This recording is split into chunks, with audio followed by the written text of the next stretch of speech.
Hey, I'm Parker Edison, host of the Parker Edison Project, a podcast that explores Black culture as a lifestyle.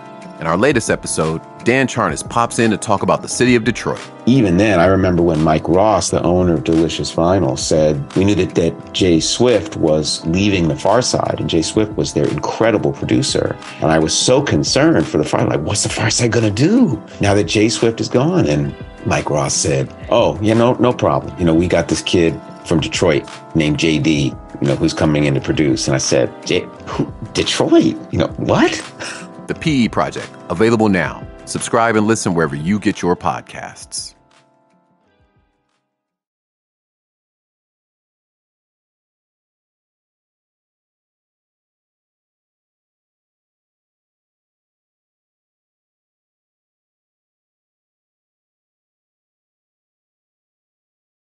To hear the message header information, press 5. To delete, press 7. To save. Don't forget to tune in tonight to KPBS Television and watch Evening Edition with Maya Trabolsi, where she interviews Parker Edison. And he talks about the Parker Edison Project, the new podcast on KPBS. That's Evening Edition, tonight at 5 and 6:30. Don't sleep. To replay this message, press 1. To delete, press 7. I'm Dan Charnas, and you're listening to the PE. Good morning, and welcome to Season 3 of the Parker Edison Project. If you've been following, you already know. Theme of this season is Geo-Politics. Location, location, location. Today, let's talk about Detroit. Central to America's growth, its geographic location gave it access to the Great Lakes. Its landscape was highly conducive to railways, which helped to foundate automobile manufacturers. Enter Henry Ford. His early blueprints led to what we now know as the auto industry. Everybody bit Ford's formula, including Berry Gordy's Motown Records, which duplicated Ford's method of mass production. Gordy made music to drive to, a strategic move that essentially put Black music all over the country and eventually the world. Seminal Black moments happen often in Detroit. Martin Luther King partnered with Aretha Franklin's family there to record records to help the civil rights movement. Because of its Black population, Detroit has quietly been in the forefront of Black issues. A few months ago, a good brother told me I should come out to a meeting, that I'd enjoy the speaker's talk. So I did. And I did. The thing that pulled me in was the relatability. That's because Detroit's Black population is so dense that it lives the Black experience in a much more concise way. The Flint water crisis is a perfect example. Project tenements all over the country mirror the damaged foundation of the Flint water system. Black and brown people fully understood the crisis nationally because we experienced it in some capacity locally. Just as I was pondering this idea, the speaker said, "We live Bunchy Carter's life just like we do Scarface." In that moment, he was articulating what I was feeling. He was comparing the Miami crime boss to the Oakland revolutionary, which makes sense. Those are two sides of the same coin. Look at Malcolm X. He's both. That's when I knew I needed to get this brother to share some of these insights on Detroit. And basically, Black life in general. What's your name and where are you? My name is Yusef Bunchy Shakur. I'm located in Black Detroit. What's the language of Black Detroit? Man, that's deep. I think the language of Black Detroit is reflective of, it's Southern to some degree. Our grandparents and whatnot, we all from the South, right? It's soul. It's a soulful thing, It's smooth. It's jazz. It's hip hop. It's all those things in terms of how we rap with each other, of taking one word and making it into another word. And one of the most popular words of Detroit is, a Detroit guy or a woman because how we say, "What up, though?" Right. Right. Like that's Detroit all day. What it be like? That's that Southern thing, that Southern influence that we don't realize. I study hip hop and I noticed there's this heavy thread of violence in Detroit rap. And it's just my observation. And I catch that Esham, D12, Danny Brown, Slum Village, even like cats that do romantic stuff. They still got a couple tracks where they talking about the blicker. Is Detroit rap the most violent? That's an interesting question, man. I don't think it's no more violent than any other music. The violence that we hear in the music, and the particular violence that we hear in Detroit music, is a reflective of that culture, of the street culture, of the subculture that is highly intertwined with each other, and it's hard to find the gray area. let me switch lanes. Let me ask you this. What do you think is maybe the most underutilized resource in Black communities? Our love for each other. I repeat, our love for each other. I think at this stage of our place in America and our development, we have fake love with each other. Very few of us are really owning the spaces that we live in. Very few of us are really working for ourselves. Like, some of us admire each other from afar. Like, dude, I love what you're doing. Damn, I wish I could do what you're doing. And because we're in different spaces, it hasn't created a space of strategically sharing our vulnerability with each other. Because people may look at me and say, man, you doing it, but I'm struggling. I'm not saying people are fake, but we're fake in the sense of how we interact with each other, because we really don't know each other. So we build an opportunity to authentically get to know each other. You can respect me because now I know who you is, you know who I am. You touched on the importance of opening and sharing those vulnerabilities. And I know, especially for Black men, it's a constant struggle and balance. Last time I heard you speak might have been a year ago. And you said liberation comes through vulnerability. Can you unpack that a little? I mean, particularly Black men, because of how our masculinity is shaped, when you're taught not to cry, when you're taught not to be soft, pretty much you're being taught not to be vulnerable. And the word weak is presented to us as a negative. You tell me a human being who has not been weak is not a human being. You're denying yourself. So if I can't be vulnerable with you, then we cannot be brothers. Also, the vulnerability is cleansing ourselves of the shame, of the pain, or whatever that is that's holding us down. I think in that same time that I saw you speak, you said this other thing. You used the term social molestation. Mm-hmm. So as a young boy, hanging with older men in my city, and I'm running behind them, and they're taking advantage of me. Mm-hmm. And again, and they're taking advantage of me in the sense of putting me at risk of, man, you carry the gun. You go rob this guy. Man, you go climb through because I'm trying to prove myself to them. But in reality, I'm being molested. The pain, the scars that have come out of this situation. So, mm-hmm. And so in my reflection back of again, those of us directly or brothers or cousins or fathers, we see the scars, we see the pain. They've been socially molested by their environment. What would you like to see different in Detroit 5 years from now? Detroit is a very fractured city as a result of gentrification. And, gentrification is not nothing new. So if we unpack the gentrification, it's a form of oppression. And oppression has always existed there. And we only can heal what we confront. And unfortunately for a lot of us, we're afraid to confront that pain. I think it was Dale Jones, the author. He's no longer with. He used to say in one of his books that confusion is the enemy of revolution, which meaning like our ability to not to understand what's going on lead to our ability to misplan and misact within our community. That's boots on the ground. The details you can only learn from being in the trenches. I asked Bunchy Shakur for a book list because if you can't live and learn these things firsthand, at least you can read up on them and put them into action. Miseducation of the Negro by Carter G. Woodson. Fia Bakari, she has a book that's called The War Before.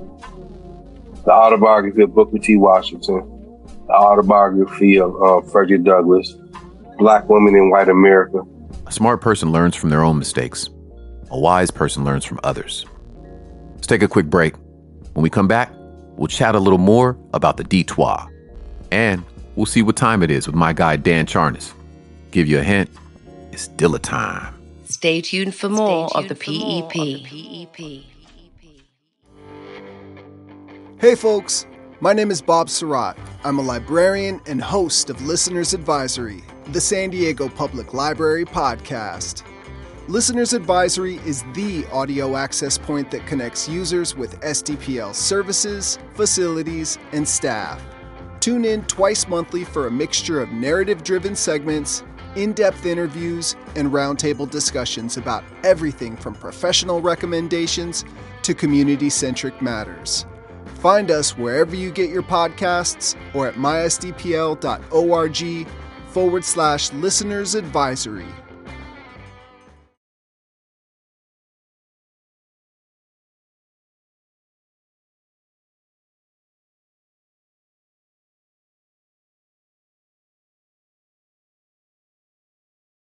And now back to the PEP.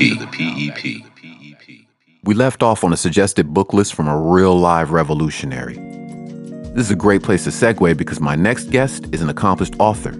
He's written for The Source magazine, which is regarded as the #1 selling rap magazine in history. His best-selling book, The Big Payback, The History of the Business of Hip Hop, inspired VH1's movie, The Breaks. His newest book, Dilla Time, gives flowers to a Detroit beatmaker whose humble work ethic managed to move the needle on how rap sounds. The reason I wanted to talk to him is because he's such a good example of how Detroit art covers so much ground, thusly impacting multiple places in the culture simultaneously. These jack of all trades are, excuse the car pun, hitting on all cylinders. Who are you and what do you do? I'm Dan Charnas. I'm the author of the book Dilla Time, The Life and Afterlife of J. Dilla, the hip-hop producer who reinvented rhythm. And I'm also a professor at the Clive Davis Institute of Recorded Music at the Tisch School of the Arts at NYU. I'm discussing Detroit, and me and my friends always have this kind of sidebar discussion of our own with like Royce the 5'9", Danny Brown, even Slum Village. When we talk about the different lyricists that come out, there's often a thread of violence in there. You know, you could say that pretty much for every locale in America. New York, from the very beginning, was gunplay. I mean, from Boogie Down Productions, Criminal Minded, My 9mm Goes Bang, from Public Enemy, who are extremely political, and yet, my Uzi weighs a ton. In hip hop, that has always been a part of the oral wallpaper, but I don't think that it's special to Detroit, at least as somebody who's listened to much of the output of Detroit rap for the 1990s. I don't think it was any more or necessarily any less than LA or New York or Philly or Atlanta or Houston. It really is a reflection of number one, the particular male culture of hip hop. And number two, the politics of living in a underserved, over-policed community. That's fair. I always try to be fair. I just gotta ask personally. I know that you were working with Profile Records and Deaf American for a while. What's your best find as an A&R or a talent scout with both of those labels? Well, look, man, I mean, I'm not saying I'm the greatest journalist in the world, but I'm a much better journalist than I ever was an A&R person. I mean, every artist I signed, I love. Chino XL and Quest the Mad Lad are two of the folks who I, remain extremely close with today and whose genius is absolutely undisputed. I don't think I serve them well as an A&R person in terms of like getting them to situations where they could maximize their success all the time. I mean, I did my best, I think my soul was more that of a producer. Producers work and craft projects, whereas an A&R person, they scout. And I wasn't much of a scout. I turned down a lot of great stuff simply because I just did not have the vision or the bandwidth, to do it. So I found my place eventually. Can you mention one that you might have passed on? I passed on House of Pain because Paul Stewart brought it to me. And then I like Jump Around. It was like 3 or 4 songs on there. I really like Jump Around, and I brought it to Rick. And I'm like, Rick, I really like Jump Around, but I don't know if they have anything else here, Mm-hmm. And so we were kind of like sitting on the fence, and I didn't really act on it. And then they signed to Tommy Boy. We were right. They didn't really have more than one hit, but what a hit it was. You said you brought it to Rick. Who's Rick? Rick Rubin. What years were you working with Profile and Deaf American? From 1989 to 1991. And then I worked for Rick from 1991 to around 1997. That's often referred to as the golden era. Where was Detroit at that time? Well, Detroit was somewhat insular still at that time. Like, in the mid 90s, it really was a very small scene, first sort of centered around like a constellation of little nightclubs like St. Andrews, although I wouldn't call St. Andrews little, Alvin's. There was a Chinese restaurant that Maurice Malone rented out or used to promote, I think it was a weekly party called Rhythm Kitchen. And then he got his own spot, the hip hop shop on the far west side of Detroit. And so all of the folks that we know who came out of 90s Detroit, and the early 2000s came through the Rhythm Kitchen hip hop shop subculture. And JD was one of those people. Fat Cat was one of those people. Eminem was one of those people. Royce was too. But really, like all we knew of Detroit, at least in the business, was like folks like Awesome Dre, who would come out, in the late 80s, and Esham. JD was the first real lauded producer to come out of Detroit. Even then, I remember when Mike Ross, the owner of Delicious Vinyl, said we knew that Jay Swift was leaving the Far Side, and Jay Swift was their incredible producer. And I was so concerned for the Far Side, like, what's the Far Side gonna do now that Jay Swift is gone? And Mike Ross said, oh, no problem. We got this kid from Detroit named JD, who's coming in to produce. And I said, Detroit? What? My attitude was so coastal chauvinist at that point. I just couldn't imagine anybody coming from, wasn't even aware that there was a scene there, and still really wasn't aware that there was much of a scene other than Slum Village until Eminem started making the rounds in the late 1990s. Got you. What inspired you to pen Dilla Time? It starts with my first trip to Detroit to work with Jay back in 99 when Chino Excel and I flew to Detroit and we recorded 2 songs with him. It was around that time that I started to really notice that he was creating something truly distinctive. As the years went by, I started to hear his really what he would call a loud and offbeat rhythm start to permeate R&B and hip hop. And, a few years later, he died. Around that time, I was writing my first book, The Big Payback. I fell in love with a woman from Detroit, and I went to go, meet her family for the first time in 2008, and we got married, a year later, and then Detroit sort of became a second home. Around that time, I'm beginning to teach at NYU, and so the thought becomes, between me and Jason King, who was the chair of the Clive Davis Institute. He's like, well, why don't you teach a Dilla class? Why don't you teach a class on Detroit since you have this Detroit connection? And I was like, Amir should be teaching that. Questlove should be teaching that because he teaches here and be more appropriate for him to do it. But somebody named Jimmy Fallon hired Questlove, so he couldn't do it. I said, you know what? I know enough people in Detroit now. I know some people in his family. I know some of his collaborators. Let's just do it. Let's just teach a class on Dilla.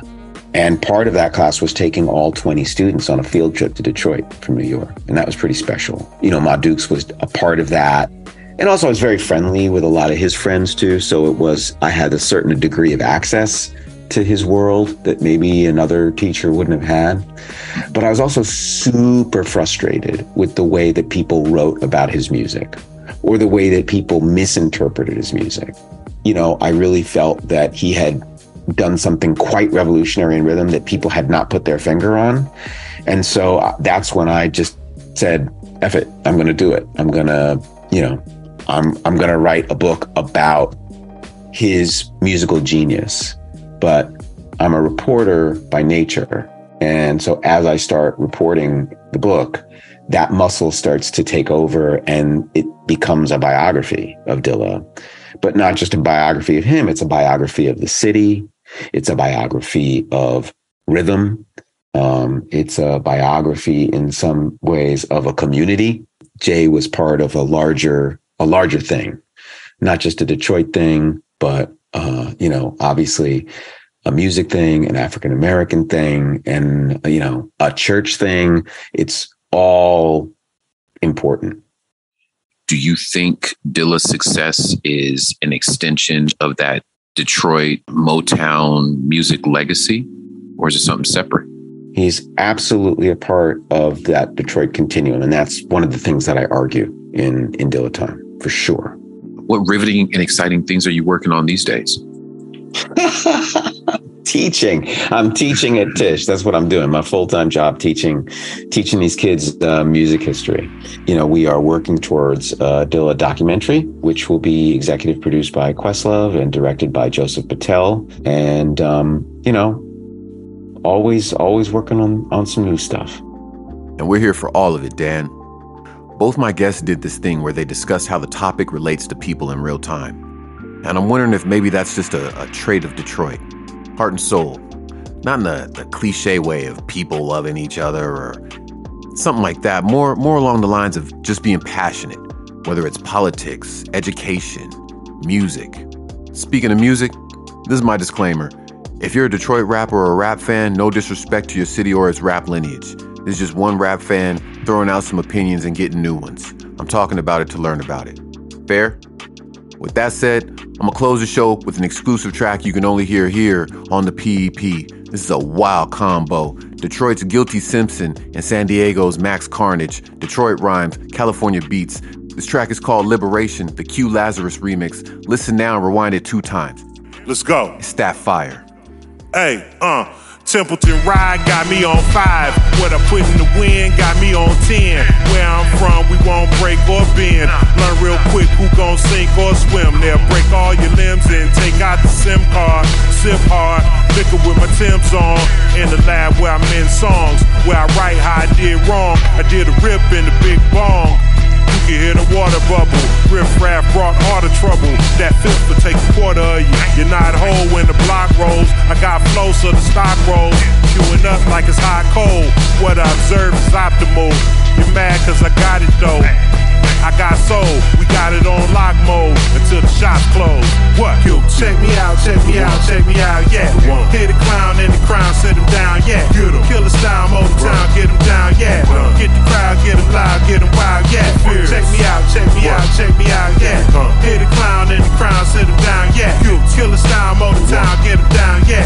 Get the crowd, get him loud, get him wild, yeah. Not another rapper is hard, I'm a big job and not acknowledge others' parts with an honest regard for contribution. But I'm a mutant. Every time I drop some new shit, I'm lapping them. Know I never will platinum. Know they can't rattle them. Approach the pressure with a coolness. I can play in dirt in a new fit, top shape, rhyming in geometrics like I'm Euclid. But you wouldn't understand that cause you're stupid. The mic sounds nice and the time is right. The shine is bright as diamond ice. And y'all shouldn't try my type. I'm a short fuse. I beat your ass and pay the tab and court dues. I walk through, step then I stomp through. Boss moves, you rappers better watch who you're talking to. You don't know the struggles that I fought through. Thankful for the few. Check me out, yeah.